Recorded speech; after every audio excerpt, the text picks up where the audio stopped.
Hello friends, welcome to the Exams Made Simple. So we are back with the Indian Express explained and editorial section discussion for 30th January 2021. आज के coat से शुरू करते हैं. तो it is again by Brian Tracy. Clarity is the key to effective leadership. What are your goals? Okay तो clarity ही main आपके लिए भी बहुत इंपॉर्टेंट है. You need to have clarity about your goals. आपको अपना पर्पस क्लियर होना चाहिए, आपको अपना गोल क्लियर होना चाहिए. आज आपको क्या करना है, आपको अपना रूटीन, अपना टाइम टेबल क्लियर होना चाहिए. अनटिल एंड अनलेस आपका रूटीन क्लियर नहीं है तब तक आप आगे नहीं बढ़ पाएंगे. केवल एक टीम लीडरशिप की बात नहीं है, अपने एम की तरफ भी लीड लेने के लिए भी क्लैरिटी इज़ इम्पॉर्टेंट. ओके तो इसलिए अपने पर्पसेस को क्लियर रखो, कहीं पे नोट करके रख लो ताकि आपको पता रहे. फाइन. और शुरू करने से पहले I want to appreciate few people who wrote the answers yesterday. Nikita Singh और ज्योत्सना सिंह के आंसर्स बहुत अच्छे थे. And from now on I would appreciate such people जो काफ़ी अच्छे आंसर्स लिख रहे हैं. अदर देन देम कुछ और अच्छे आंसर्स भी थे but they need improvement such as those of Swati Mishra, Swapnil and Shama. Okay और आज का क्वेश्चन भी मैं आपको बता देती हूँ. So the question of today is what lessons, ये आज के एडिटोरियल में हम डिस्कस भी करेंगे तो इसकी वजह से आप इसको आराम से लिख पाएंगे. And you can read more about the question और आप अपने हिसाब से भी ऐड कर सकते हैं. Okay apart from the editorial. So what lessons can the youth of today, आज का यूथ जो है वो क्या लेसन सीख सकता है from ideas of Mahatma Gandhi. Okay can the youth of today learn from ideas of Mahatma Gandhi. I hope the question is clear. लिख लीजिए what lessons can the youth of today can learn from the ideas of Mahatma Gandhi. और ये आज वैसे question क्यों आए हैं, because it is the martyrs day, शहीद दिवस है. एंड दैट इज़ वाई आज एक एडिटोरियल उन पे भी आया है. यहाँ पे अब सबसे पहले एडिटोरियल की बात करें, रियल डेसिक्रेशन, तो ये एक्चुअली में थोड़ा पॉलिटिकल आर्टिकल है इसलिए हम नहीं डिस्कस करेंगे. रेड फोर्ट पे जो अभी रिपब्लिक डे के दिन जो भी इवेंट हुआ, सीन हुआ, उसको लेकर है. But it is very much political which is not required.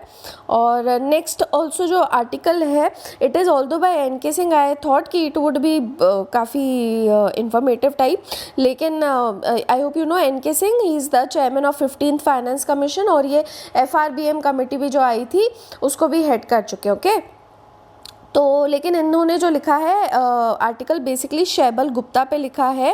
And Shaibal Gupta was a noted social scientist and economist और इन्होंने खासकर बिहार के एनिग्मा के ऊपर काफ़ी चीज़ें बताई थी. So those people who are appearing for Bihar PSC can go through this article. But बाकी लोग अब मेरे साथ में आगे बढ़े. आइडियाज़ पेज पे आते हैं, कंसोलिडेटिंग द रिकवरी. तो इकोनॉमिक सर्वे बेस्ड है, ये हम आर्टिकल ज़रूर देखेंगे आज के. इनफैक्ट आइडियाज़ पेज के 3 आर्टिकल जो हैं वो डे के ऊपर ही बेस्ड है. इकोनॉमिक सर्वे कल आया उसके ऊपर है. देन बापूज आइडिया है, टोल्ड यू कि आज मार्टिर्स डे है इसलिए आया है. और once upon a covid time, because आज इंडिया का जो पहला केस आया था लास्ट ईयर वो आज ही के दिन आया था तो उसको 1 साल पूरा हुआ है तो उसके ऊपर आया है. ओके और एक्सप्लेन सेक्शन में एक बहुत अच्छा आया है, रेड फोर्ट के ऊपर ही आया है, पर वो ज़रूर सुनिएगा, वो आपको काफ़ी अच्छा लगेगा, काफ़ी काम है. Okay now consolidating the recovery. तो इस आर्टिकल में इन्होंने सबसे पहले ये चीज़ें बताई है कि इकोनॉमिक सर्वे का जो अभी आया है 2021. वाई 2021? क्योंकि जो भी सर्वे रहता है वो याद रखना पिछले साल का होता है और जो बजट होता है वो आने वाले साल का होता है. तो आते एक ही दिन के गैप पर है. लेकिन जैसे सर्वे जो है, सर्वे हमेशा जो चीज़ एग्जिस्ट करती है उसका होगा ना, तो survey would be 2021 and budget would be 21-22. Okay आने वाले ईयर के लिए. तो जो इकोनॉमिक सर्वे 2021 आया है उसका जो फोकस है वो बेसिक टेनेट्स के ऊपर है ऑफ डेवलपमेंट, आत्मनिर्भर भारत इन कोविड टाइम्स. और इसमें हम आगे जा रहे हैं गोइंग बियॉन्ड द नजिंग. तो नजिंग क्या था? नजिंग एक तो था कि हमने 2018-19 के सर्वे में ये चीज़ देखी थी, नजिंग वाला टर्म यूज़ किया था कि जो भी पॉलिसीज़ आ रही हैं उनको बिहेवियरल चेंज की तरफ फोकस रखा जाए और लोगों के अंदर जो बिहेवियरल चेंज है उसको ज़्यादा डेवलप किया जाए। और पहले जो हमारी अप्रोच थी वो एंटाइटलमेंट बेस्ड अप्रोच थी, उसके बाद में हम एंटरप्रेन्योरशिप बेस्ड पॉलिसी फ्रेमवर्क पे चले गए थे। बट इन सब चीज़ों से आगे बढ़ के अब हम कोविड टाइम्स के ऊपर फोकस करके आत्मनिर्भर भारत की बात कर रहे हैं इस साल के सर्वे में। ओके, लास्ट ईयर जो सर्वे था उसका मेन फोकस जो था वो वेल्थ क्रिएशन पे था, वही एंटरप्रेन्योरशिप और इस सब की बात हुई थी। तो वेल्थ क्रिएशन पे था, प्रो बिजनेस पॉलिसीज़, ये देखो आपको इस चीज़ को भी एनालाइज करने में हेल्प करेगा कि इकोनॉमिक सर्वेस की डायरेक्शन कैसे कैसे चेंज हो रही है। ओके, तो पिछले साल वाले में बिजनेस पॉलिसीज़ को प्रमोट करने की, इकोनॉमी में ट्रस्ट स्ट्रेंथन करने की बात हुई थी। लेकिन इस बार जो फोकस है it is on finding the way from darkness of lives to the glow of saving lives. Okay, तो वही कोविड टाइम्स के बाद की ही इसमें ज़्यादातर रिकवरी की बात की गई है। ओके, और इस साल इस डॉक्यूमेंट ने बताया है कि जो फोकस है वो खासकर रिकवरी पाथ पर है। और जो इंडियन इकोनॉमी ने बहुत ज़्यादा लॉसेस सफ़र किए पेंडेमिक की वजह से, और अब जो रिकवरी है उसको एक्सपेक्ट किया जा रहा है कि वो वी शेप्ड पाथ पे जाएगी। अगर आपको थोड़ा डिटेल्ड एनालिसिस सुनना हो तो कल सर ने बहुत अच्छा वीडियो बनाया था, एक समरी बताई थी उसमें इकोनॉमिक सर्वे की, तो आप वो चीज़ भी देख सकते हैं। ओके, यहाँ पे ये ऑथर के खुद के व्यूज़ हैं जहाँ पे उन्होंने पिछले सालों के कंपेयर किया है इकोनॉमिक सर्वे से। ओके, और यहाँ पे ये भी कहा है कि अब हम रश भी कर रहे हैं कि towards making India $5 trillion economy bye 2024। तो सर्वे कई सारे एस्पेक्ट्स को साथ में लेकर आया है कि लॉन्ग टर्म और शॉर्ट टर्म इम्पैक्ट क्या रहना चाहिए इकोनॉमी और बजट पे। तो सर्वे ने एडवोकेट किया है काउंटर साइक्लिकल फिस्कल पॉलिसीज़, ये बहुत इंपॉर्टेंट चीज़ है। काउंटर साइक्लिकल, देखो अब कुछ टाइम पहले हमने एक टर्म ऐसे ही पढ़ा था प्रो साइक्लिकल, जिसमें हमने बताया था कि गवर्नमेंट की जो पॉलिसीज़ थी वो that were according to the direction of the economy. तो जब हमारी इकोनॉमी डाउन जा रही थी कोविड टाइम पे, तो उस टाइम पे गवर्नमेंट की फिस्कल स्पेंडिंग भी कम हो गई थी और बहुत ज़्यादा वीकन हो गई थी, जिस वजह से हमारा जीडीपी हो सकता है बच सकता था, लेकिन हमारा जीडीपी भी कम हो गया था। तो इसलिए अब गवर्नमेंट क्या करी है, सर्वे में इन्होंने इसलिए एडवोकेट किया है कि काउंटर साइक्लिकल फिस्कल पॉलिसी हो, यानी कि जब हमारी रिकवरी अभी भी हम नीचे ही हैं। ओके, तो उस टाइम पे हम किसके ऊपर फोकस करें, ग्रोथ के ऊपर। तो फिस्कल स्पेंडिंग ज़्यादा हो, ग्रोथ से क्या होगा, it will lead to debt sustainability. Debt sustainability क्या होता है, वो पावर होता है गवर्नमेंट के पास में, पावर नहीं कहना चाहिए, यानी कि इतनी कैपेबिलिटी हो जाती है कि अगर आपके अभी के अगर कोई लॉसेस होते हैं, इकोनॉमिक लॉसेस या डेट होता है कुछ भी, और या फिर फ्यूचर में आपकी इकोनॉमी वीक होने वाली होती है, तो इतनी काबिलियत हो कि गवर्नमेंट के पास में जो सोर्सेज हैं, जो भी रिसोर्सेज हैं, उससे वो उसको संभाल सके। ओके, तो that is the debt sustainability. तो ग्रोथ से डेट सस्टेनेबिलिटी आएगी और जिसकी वजह से एडिशनल रिसोर्सेज और ज़्यादा डेवलप होंगे, जिनको फिर से वेलफेयर स्पेंडिंग में यूज़ किया जा सकता है।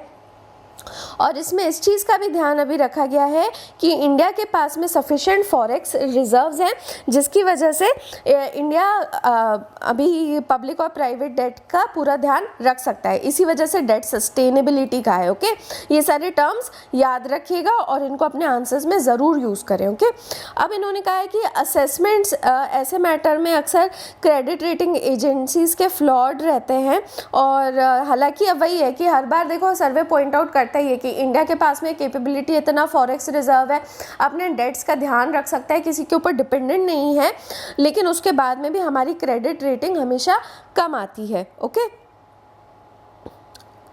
तो ये चीज़ देखी गई है कि पिछले 2 जो इकोनॉमिक सर्वे हैं उसमें नए कॉन्सेप्ट्स और अप्रोचेस जब भी आए हैं तो उनका काफ़ी अच्छा असर पड़ा है। जैसे सर्वे 2018-19 में मैंने आपको बताया आइडिया ऑफ नज आया था, तो सोशल बिहेवियर चेंज के ऊपर ज़्यादा इन्होंने फोकस किया था कि किसी भी पॉलिसी को सक्सेसफुल होने के लिए सोशल बिहेवियर में चेंज ज़रूरी है, और यही अप्रोच अडॉप्ट की गई थी स्वच्छ भारत मिशन और बेटी बचाओ बेटी पढ़ाओ इनिशिएटिव के अंडर, और बिहेवियरल चेंजेस आने की वजह से ही ये सक्सेसफुल हुए थे। इसके अलावा एक और उस टाइम पे एक नया आइडिया आया था कि टेक्नोलॉजी का यूज़ किया जाए कोई भी वेलफेयर स्कीम को मॉनिटर करने के लिए। Okay, using technology for monitoring the welfare schemes. और इसका सक्सेस हमको कहाँ देखने को मिला था? मनरेगा में, और जहाँ पे जैम ट्रिनिटी की वजह से जैम ट्रिनिटी क्या है? जनधन, आधार और मोबाइल। तो इसमें क्या किया था कि गवर्नमेंट का ये इनिशिएटिव था कि जो जनधन अकाउंट है उनको जोड़ा जाए आपके आधार कार्ड से, और आधार कार्ड्स को और जनधन अकाउंट को फिर जोड़ा जाए आपके मोबाइल नंबर से। ओके, और जिसकी वजह से मनरेगा में भी हमको काफ़ी सक्सेस देखने को मिली थी। फाइन।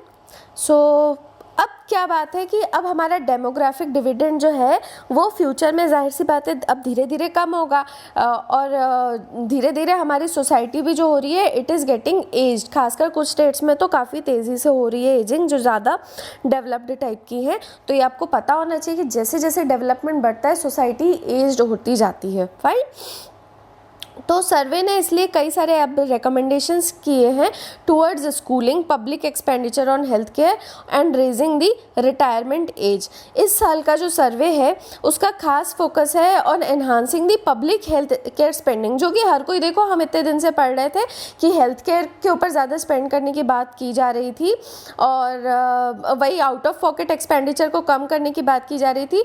तो ये इस साल इनका फोकस भी यही रहा है कि हेल्थ केयर स्पेंडिंग बढ़ाओ ताकि आउट ऑफ पॉकेट एक्सपेंडिचर जो है वो कम हो जाए। और इसके अलावा इन्होंने ये भी बताया है सर्वे में कि प्रधानमंत्री जन आरोग्य योजना ने कितना अच्छा काम किया है, और इसकी वजह से कई स्टेट्स में अच्छे इम्प्रूव्ड आउटकम्स भी देखने को मिले हैं। फाइन। तो ज़्यादातर जो फोकस रहा है वो मैंने आपको कहा बेसिक टेनेट्स पे रहा है। तो इन्होंने इस बार बेसिक नीड्स जैसे water, sanitation, housing, micro environment, इन सब पे भी फोकस किया है, और इससे survey has brought back national attention on the fundamental development programme. और खासकर अभी रिकवरी के टाइम पे हमने देखा इनइक्वालिटीज़ जो कोविड के टाइम पे बढ़ गई थी, तो उन इक्वालिटीज़ को एनालाइज करने की बात की है इस साल के सर्वे ने। एंड द इकोनॉमिक सर्वे 2019-20 जो 19-20 का सर्वे आया था उसने बात करी थी वेल्थ क्रिएशन, एंटरप्रेन्योरशिप और फाइनेंशियल मार्केट्स की। इकोनॉमिक डेवलपमेंट ज़्यादा वही एंटरप्रेन्योरशिप बेस्ड ज़्यादा था, एंड उसमें उन्होंने डिटेल में डिस्कस किया था कि गवर्नमेंट को कैसे एक फैसिलिटेटर का रोल प्ले करना चाहिए। एंड उसमें इन्होंने जो पिछले साल का सर्वे था तो इंडिया की इकोनॉमिक हिस्ट्री को भी सजेस्ट किया था कि ये बिल्कुल भी एंटीथेटिकल नहीं है, और वेल्थ क्रिएशन का जिक्र आपको दूसरे पुराने हमारे एंशिएंट टेक्स्ट जैसे कि कौटिल्य का अर्थशास्त्र और तिरुवल्लुवर का जो तिरुकुरल है उसमें भी देखने को मिलता है। तो पिछले साल ये सारी चीज़ें भी कोट की गई थी। और इसी वजह से जो नेशनल इंफ्रास्ट्रक्चर पाइपलाइन स्कीम आई थी जो कि मल्टी सेक्टोरल था, वो काफ़ी मेन इनका इनिशिएटिव था एक इंक्लूसिव इकोनॉमिक ग्रोथ लेकर आने के लिए और एम्प्लॉयमेंट अपॉर्चुनिटीज़ को बढ़ाने के लिए। और नेशनल इंफ्रास्ट्रक्चर पाइपलाइन के लिए इन्होंने 111 लाख करोड़ का टोटल आउटले रखा था, जो कि 2020 से 25 में स्पेंड किया जाएगा फॉर वेरियस इंफ्रास्ट्रक्चर प्रोजेक्ट्स।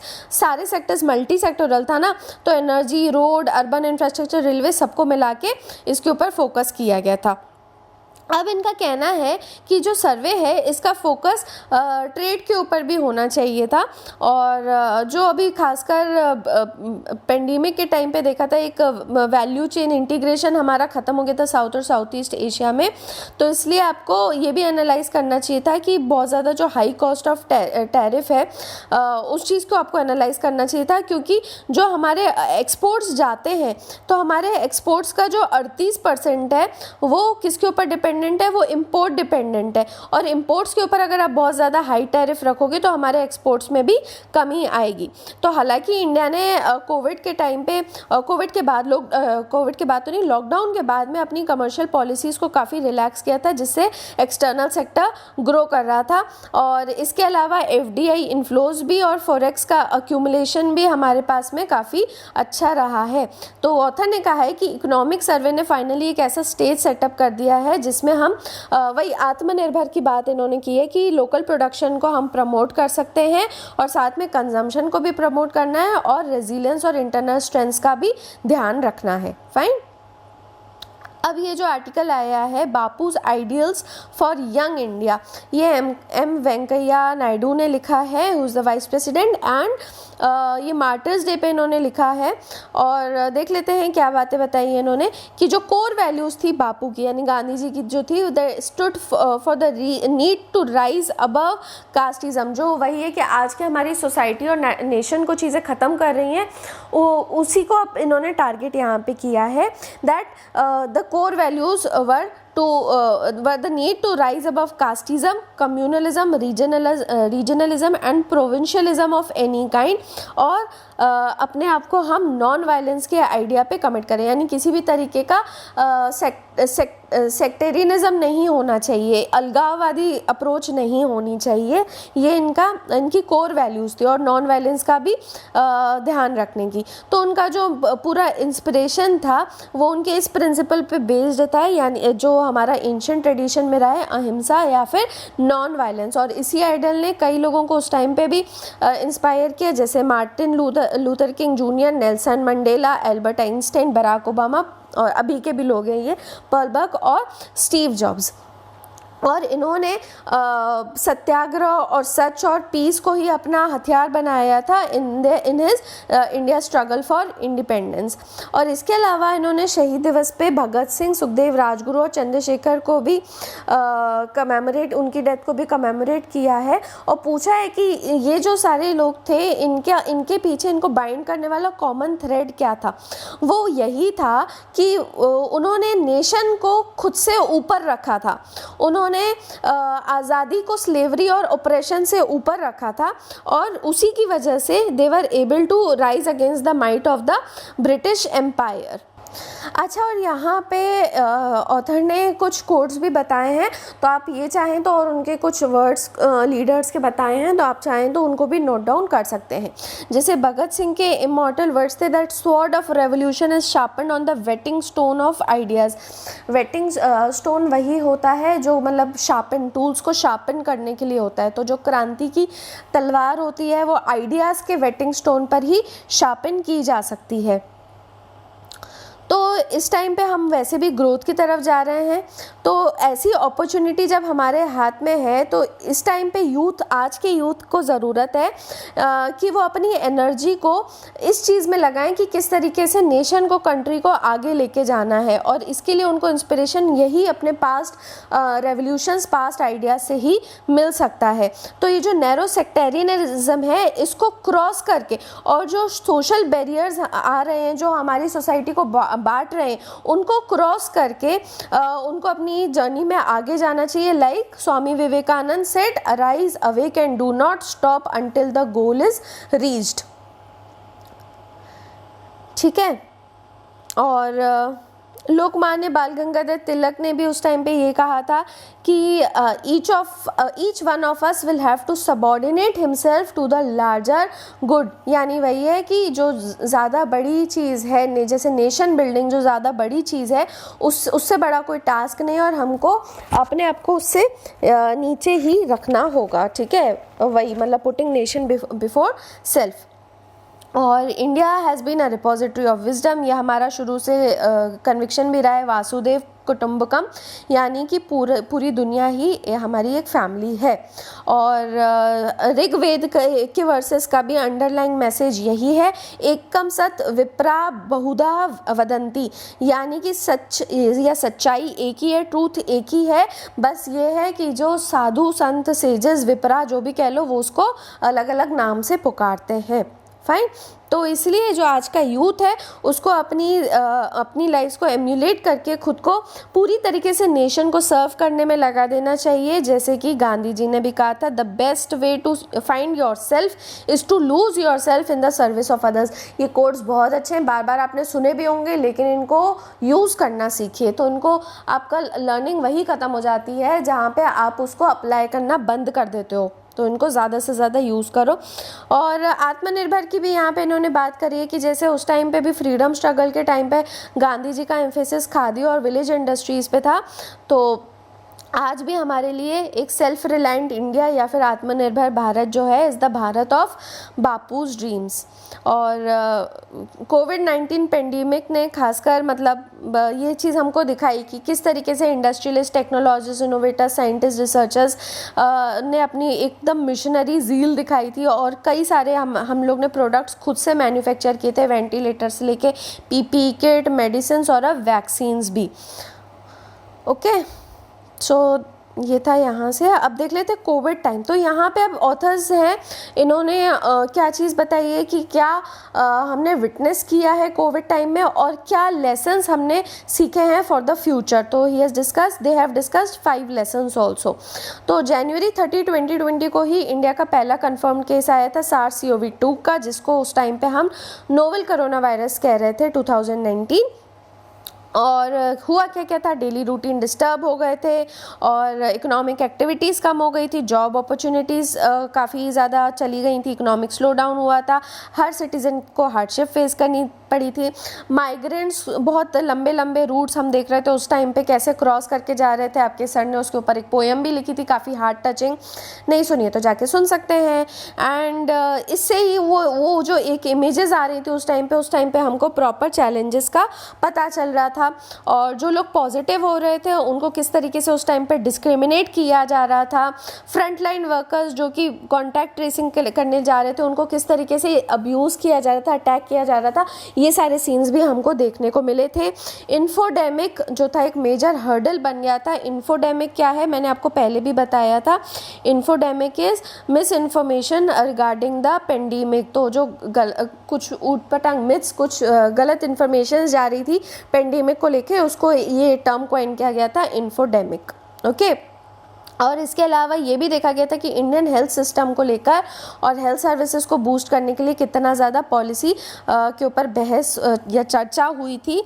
और एक साल में हमने ये भी देखा है कि हमारे यहाँ पे करीब 10.7 मिलियन कंफर्म्ड केसेस मिले हैं और करीब 1,53,000 यानी 1.53 लाख करीब डेथ्स हुई हैं।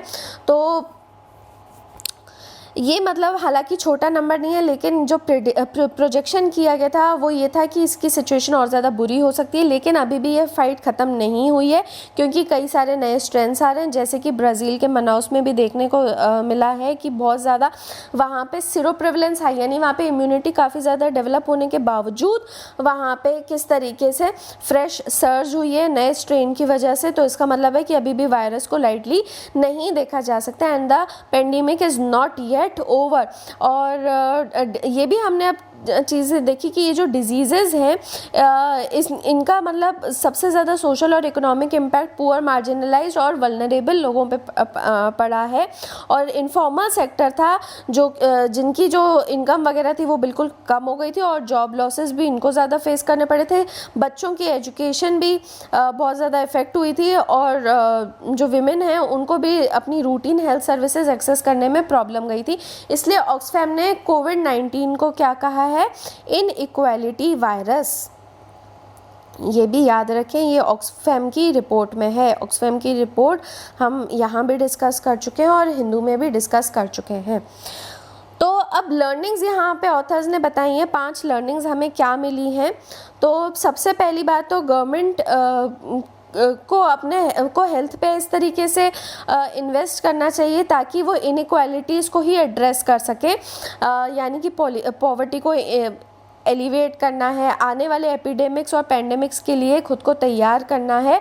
तो जिससे फिर हमारी इकोनॉमिक ग्रोथ जो इस साल हैम्पर हुई है वो फिर दोबारा हैम्पर इस तरीके से ना हो, इसलिए आपको इनइक्विटी के ऊपर ज़्यादा फोकस करना चाहिए। सेकंड इन्होंने कहा है कि जो इंडिया का हेल्थ सिस्टम है, जिसको हमने जैसे ही पेंडेमिक आया था उस टाइम पे हमने बहुत ज़्यादा फोकस किया था, तो अब उसको और ज़्यादा सस्टेन करने की ज़रूरत है। और ये तभी हो पाएगा जो जैसे इंटरवेंशंस किए गए थे, गवर्नेंस और लीडरशिप और हेल्थ फाइनेंसिंग जो उस टाइम पे की गई थी, हेल्थ सिस्टम को बेसिकली और ज़्यादा स्ट्रेंथन करना है और उसको सस्टेन करना है। तो हेल्थ इंफ्रास्ट्रक्चर को, वर्कफोर्स को, हमारे मेडिसिन्स को, डायग्नोस्टिक और वैक्सीन्स को, हेल्थ इंफॉर्मेशन सिस्टम, तो इन सारी चीज़ों को हमको सस्टेन करना है, यानी ओवरऑल जो हेल्थ सिस्टम कॉन्स्टिट्यूट करता है। ठीक है। तीसरा इन्होंने कहा है कि कई सारी सर्विसेज की ज़रूरत जाती है एक सोसाइटी को हेल्दी रखने में, जिसमें आपको प्रिवेंटिव भी होना चाहिए, प्रमोटिव, क्यूरेटिव और डायग्नोस्टिक्स का, रिहेबिलिटेशन का भी ध्यान रखना चाहिए। तो जो हमारा hospital dominated medical care system है, उसको हमको एक ऐसे हेल्थ सिस्टम में कन्वर्ट करना पड़ेगा जहाँ पे दोनों चीज़ें देखी जा सके, यानी कि मेडिकल आपको ट्रीटमेंट भी दिया जा सके। मेडिकल में क्या आ जाएगा, यानी क्यूरेटिव होना, अगर कोई ऑलरेडी बीमारी हो चुकी तो उसको क्योर करना और उसका डायग्नोस करना। इसके अलावा पब्लिक हेल्थ का भी ध्यान, और पब्लिक हेल्थ कैसे कॉन्स्टिट्यूट होगी, जब हम प्रिवेंटिव और प्रमोटिव रहेंगे। तो ये सारी सर्विसेज में हमको खुद को कन्वर्ट करना है। और ये कैसे पॉसिबल है, अगर कम्युनिटी क्लिनिक्स हम सेटअप करें और साथ में जो प्राइमरी हेल्थ केयर सिस्टम है रूरल और अर्बन एरियाज़ को, उसको स्ट्रेंथन करें। चौथा, हेल्थ के ऊपर स्पेंडिंग बढ़ाने की ज़रूरत है और दोनों स्टेट्स और यूनियन को ज़रूरत है कि स्पेंडिंग बढ़ाए प्राइमरी हेल्थ केयर के ऊपर भी और पब्लिक हेल्थ सर्विसेज के लिए भी। तो इन्होंने फिर से यही चीज़ एडवोकेट की कि एक स्पेशलाइज्ड कैडर बनाना चाहिए जिससे हम पब्लिक हेल्थ सर्विसेज को डिलीवर कर सकें, और प्रिवेंटिव यानी पहले से जैसे वैक्सीनेशंस वगैरह देना और अच्छा न्यूट्रिएंट डाइट वगैरह ये सारी चीज़ें पहुँचाना, इन सब चीज़ों का ध्यान रख सकें। और साथ में जो हमारी लैब्स और डिजीज़ सर्वेलेंस सिस्टम है उसको भी हमको स्ट्रेंथन करना है। तो बेसिकली फाइनेंसिंग और in all primary health care और पब्लिक हेल्थ सर्विसेज बढ़ाने की ज़रूरत है। मेंटल हेल्थ सर्विसेज की बात हमने कल भी करी थी, तो इन्होंने ये सजेस्ट किया है कि टेली कंसल्टेशंस जो इस साल हमने देखी, ये भी एक तरीके से लर्निंग है कि इसको आप आगे भी यूज़ कर सकते हो। फिफ्थ चीज़ इन्होंने बोली है कि 3 वे पार्टनरशिप बहुत ज़रूरी है पॉलिसी मेकर्स, टेक्निकल एक्सपर्ट्स और कम्युनिटी मेंबर्स के बीच में। तो पॉलिसी मेकर्स तो आपके लीडर्स और एडमिनिस्ट्रेटर्स हो गए, एक्सपर्ट्स आपके मेडिकल और पब्लिक हेल्थ एक्सपर्ट, साइंटिस्ट, ये सब लोग हो गए, और कम्युनिटी मेंबर्स यानी जो लोकली जो ऐसी टीम्स फॉर्म की गई थी, आंगनवाड़ी वर्कर्स, आशा वर्कर्स और जो फ्रंट लाइन वर्कर्स थे लोकल लेवल पे, जो भी लोग सेवा दे रहे थे, तो ऐसे उनका कम्युनिटी मेंबर्स का और लोगों के खुद के पार्टिसिपेशन को सस्टेन करने की बहुत ज़्यादा ज़रूरत है। तो रियल विक्ट्री हमारी तभी होगी जब हम ये जो हमने यहाँ से चीज़ें सीखी हैं, लर्निंग्स ली हैं, उसको हम यूज़ कर सकते हैं in creating a stronger health care system, जो कि हमको फिर एक्सेसिबल, अवेलेबल और अफोर्डेबल क्वालिटी सर्विसेज प्रोवाइड करेगी इन द सोसाइटी। ओके, आगे बढ़ते हैं एक्सप्लेन सेक्शन में। ईयर विद कोविड, तो यहाँ पे पीक्स की बात की गई है, तो तीनों चीज़ें यहाँ बताए, 3 मैट्रिक्स जो थे और 3 bell curves, daily new cases, daily death और एक्टिव केसेस, तीनों जो थे इनका सर्ज या पीक जो था वो सितंबर अक्टूबर में ही रहा था। ओके, तो ये ट्रेंड्स और फैक्ट्स हम ज़्यादा नहीं डिस्कस करेंगे। Let's move to the final section, that is Red Fort and Delhi, symbols and narratives of power down the ages. तो ये बेसिकली हिस्ट्री बेस्ड है। स्वप्ना लिद्दिल या लिद्ले जो लिखते हैं, ये पता नहीं, उनका आर्टिकल है। She is a historian of Delhi and the author of Chandni Chowk, the Mughal city of old Delhi. तो यहाँ पे सीधे हम आते हैं कैपिटल ऑफ हिंदुस्तान। तो यहाँ ऑथर ने बताया है कि 13वीं सेंचुरी के पहले ये दिल्ली जो था, उस टाइम पे दिल्ली कहा जाता था, अभी दिल्ली कहते हैं हम, तो एक बहुत मतलब मॉडरेटली सिग्निफिकेंट टाउन था और काफ़ी टाइम तक केवल एक मॉडेस्टली साइज यानी काफ़ी छोटा एक तरीके से किंगडम कहना चाहिए, तोमर डायनेस्टी राजपूत किंगडम जो था उसका कैपिटल था। और लेट 12th सेंचुरी में जब घुरीद तुर्क ने इसको कॉन्कर किया था, घुरीद तुर्क्स ने कॉन्कर किया था, तो उस टाइम पे ही Delhi came on the map as a centre of power. और सुल्तानेट के कैपिटल होने की वजह से इस टाइम पे इसका जो पावर था काफ़ी ज़्यादा डेवलप हुआ था।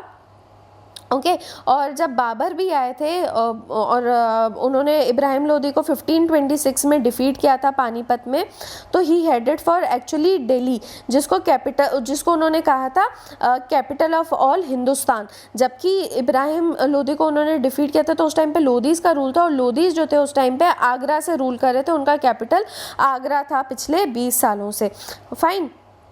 अब जब मुग़ल पावर आया तो स्टार्टिंग के 100 साल पहली सेंचुरी में तो उनका भी कैपिटल आगरा ही था, और फिर भी मुग़ल्स को माना जाता था उस टाइम पे भी as the rulers of Delhi. और इसका हमको एविडेंस कहाँ से मिलता है? 1607 में जब अकबर के रूल के टाइम पे भी उनको दिलीश्वरा कहा गया था, या दिलीश्वरा यानी कि लॉर्ड ऑफ दिल्ली, और जबकि वो दिल्ली से बहुत कम टाइम के लिए रूल किए थे। ठीक है, तो एक संस्कृत इंस्क्रिप्शन में ये वर्ड देखने को मिलता है।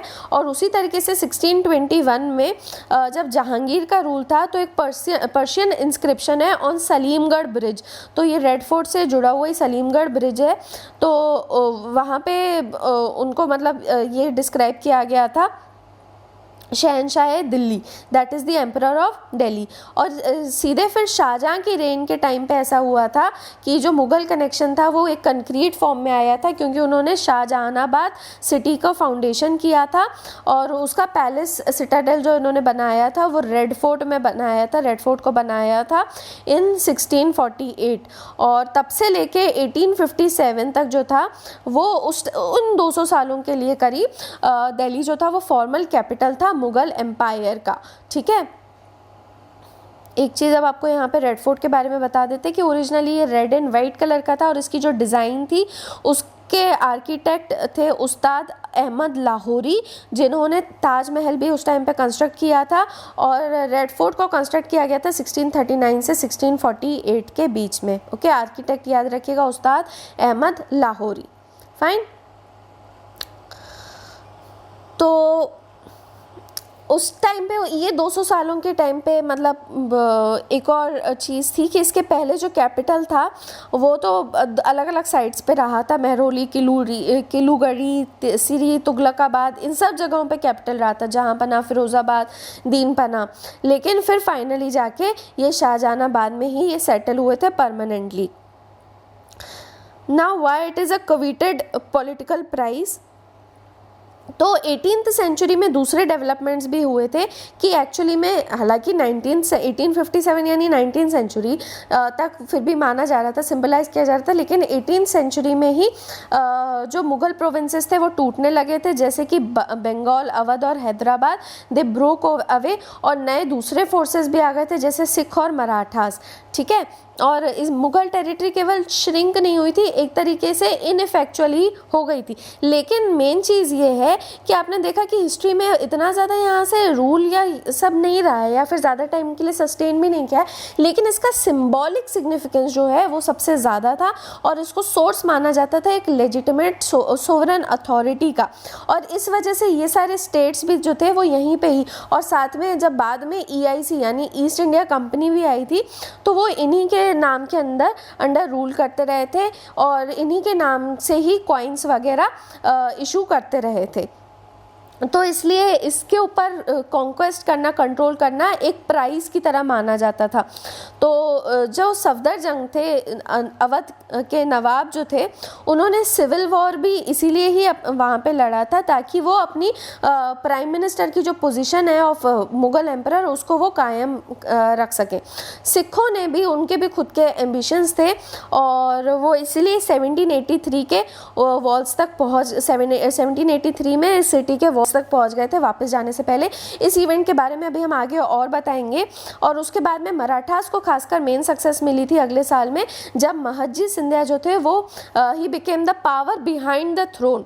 और लेकिन फाइनली 1803 में EIC ने डिफीट कर दिया था मराठा फोर्सेस को, और फिर वो दिल्ली को अगले 54 साल तक कंट्रोल कर रहे थे।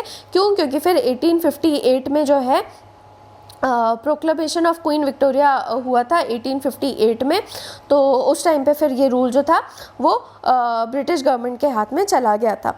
ओके, तो वैसे लेजिटिमेट रूल हम लोग जो मानते हैं वो ये मानते हैं कि मुग़ल एम्परर जब तक ख़त्म नहीं हुआ था 1857 के रिवोल्ट के टाइम पे, जब उस टाइम पे भी जब सोल्जर्स ने म्यूटिनी शुरू करी थी तो वो बहादुर शाह ज़फ़र के पास में ही गए थे उनकी लीडरशिप लेने के लिए। तो तब तक हम मानते हैं कि इनका रूल लेजिटिमेट था।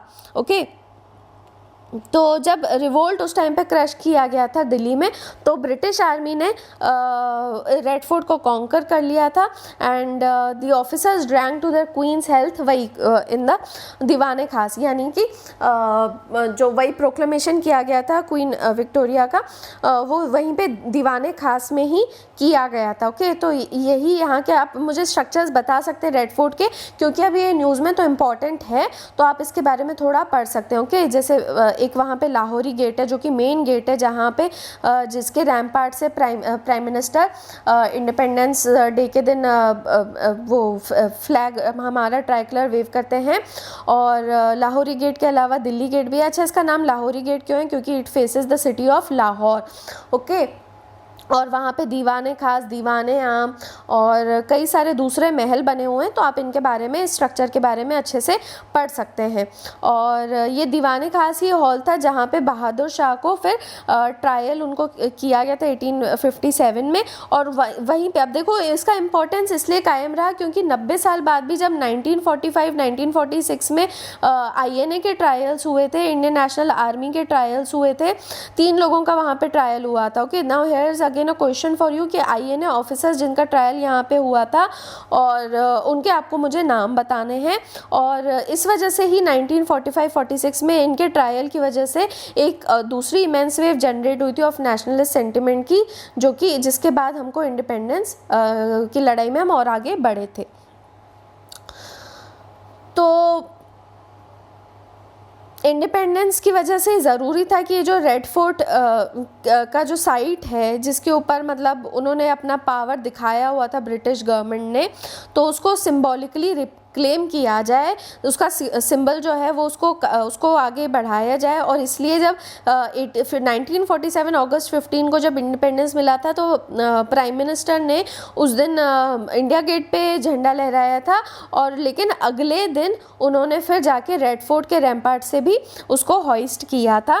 And this became the India's lasting independence day tradition. तो इस वजह से ही ये जो साइट है it is marked by power and authority और चैलेंज, और इस तरीके के एक्ट्स यहाँ पे किए जाते हैं that challenge and reclaim the authority. और अब बात यह आ जाती है कि इसका सिख फार्मर्स के लिए क्यों सिग्निफिकेंस था, उन्होंने जाके खालसा का झंडा क्यों लहराया वहाँ पे।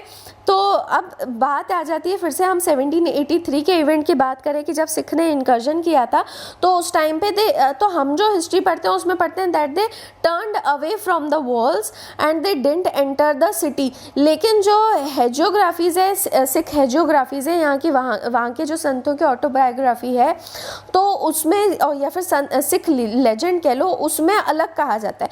उसमें कहा जाता है कि सिखों ने उस टाइम पे दे ऑक्यूपाइड द रेड फोर्ट, और उस टाइम पे भी दे फर्ल्ड द निशान साहिब, यानी जो उनका खालसा फ्लैग है उसको उन्होंने उस टाइम पे लहराया था and demonstrated their victory over the Mughal throne.